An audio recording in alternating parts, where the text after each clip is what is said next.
Welcome to the Fantasy Throwdown Podcast, bringing you the latest updates from the world of sports, gambling, and pop culture. Because you can't have a show without hot takes or a Tiger King meme these days. Know what I'm saying?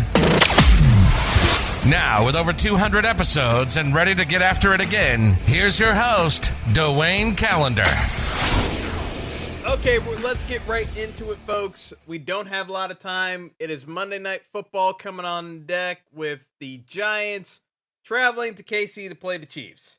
Giants are 10-point underdogs to the Chiefs, and Patrick Mahomes and the boys are struggling moving the ball on offense. They've got a bunch of injuries, defensive woes, just a number of things impacting the team. They're 3-4. They're not they're not doing so hot in the AFC West because you got the Chargers. Even though they lost to New England, they're still ahead of them in the division. You still got the Raiders having a good start to the year. So the Chiefs need to win this game, obviously. When you're a 10-point favorite, there's no ifs, ands, or buts about it. You need to get the job done in a game like this. So I'm not going to sugarcoat it and say that the Giants have a chance of winning this game, but I think the Giants can make this game interesting. Just because the Chiefs have struggled so much in terms of moving the ball, I think you've got some interesting props here between Daniel Jones for the Giants at QB. His over-under line for passing yardage tonight, it's at 255. I think this is a line where Jones can go over. I think the Chiefs are vulnerable enough through the air, and we know Steve Spagnuolo and loves Spags from his time with the Giants. He's going to want to blitz. He's going to bring the heat. And now, yes, can Daniel Jones turn the ball over? Absolutely. It's not out of the realm of possibility that Daniel Jones has a fumble return for a touchdown or throws a pick six. But the Giants have offensive weapons to target. Now, no Kenny Golladay tonight, but you still have Kadarius Toney, who's had a great start to the season now that he's actually playing. And listen, Kadarius Toney has been pretty much a mess.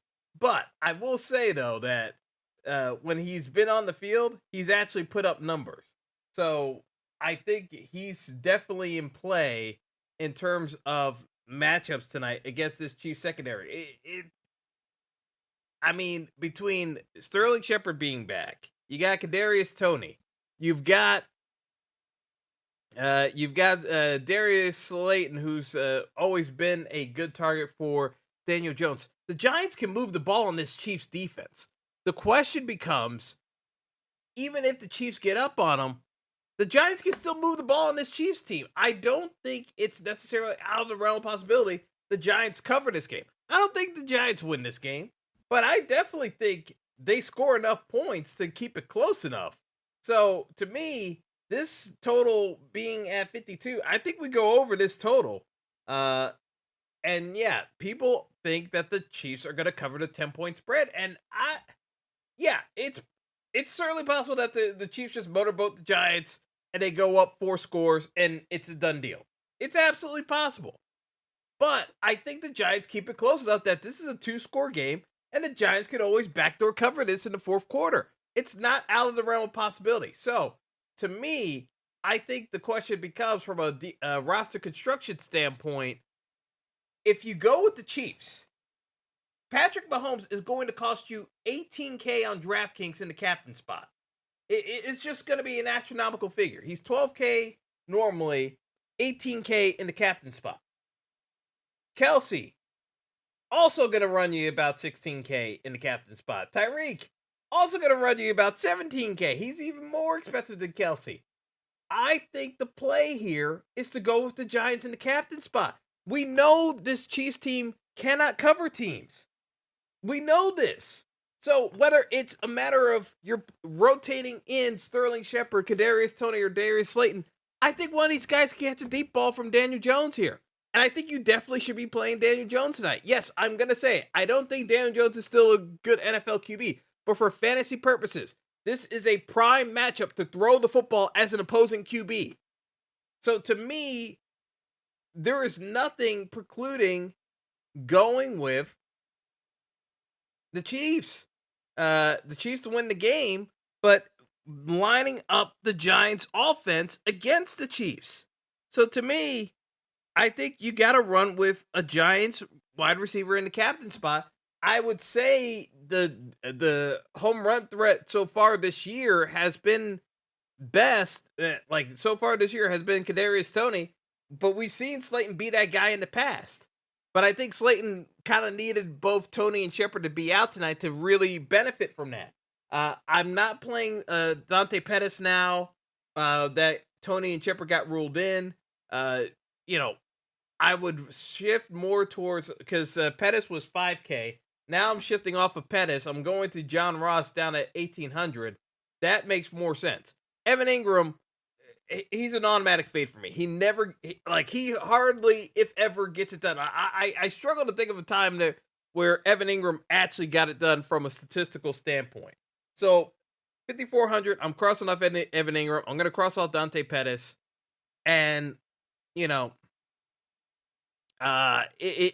just looks like, I'm not looking at Kyle Rudolph. I'm going to cross off Darrell Williams for the Chiefs because I know people want to play the running game against the Giants. Giants defense is not that bad against the run. They're really not that bad. What's happened to the Giants is, as the game wears on, they've given up some bigger run plays, but realistically, they've been somewhat solid during the game against the run. And 9K for Darrell Williams, you need him to get 100 yards and a touchdown, or score 2 touchdowns if he doesn't get the 100 yards and 100-yard rushing bonus on DraftKings. So to me, it just doesn't make any sense. I'm just going to go with a Jerick McKinnon, so you get the pass catching out of the backfield, and he's only 1K on DraftKings. You play one of the Giants receivers at the captain spot, so you're basically paying about 10K in terms of the captain spot. You're running Daniel Jones in there. You're playing Patrick Mahomes. You take your choice between Kelsey and Hill, and you run with Jerick McKinnon, and you can figure out the rest of the roster that way. But to me, that gives you a far better chance of navigating the roster construction that you need than trying to play a Chiefs player, because the Chiefs are just so expensive that realistically the Giants are going to score points too. If the Giants weren't going to score points, I get why you wouldn't want to play the Giants, but we know the Chiefs defense isn't any good. So to me, it's just hard to go. And I know the way folks are going to build it is they're going to build Chiefs players up top, and then they're going to try to run it back with DeMarcus Robinson for the Chiefs at 800. That's going to be the chalk play. They're not going to want to play a Giants player. And I'm just saying, from a construction standpoint, if we're trying to get different to win at DFS, you got to think of it and try to be a little bit more contrarian than what the field's going to go with. I think going with the Giants in a couple of spots, as well as in the captain spot, gets you different enough because you could still afford to play in the main pieces of the Chiefs. You don't have to fade the Chiefs.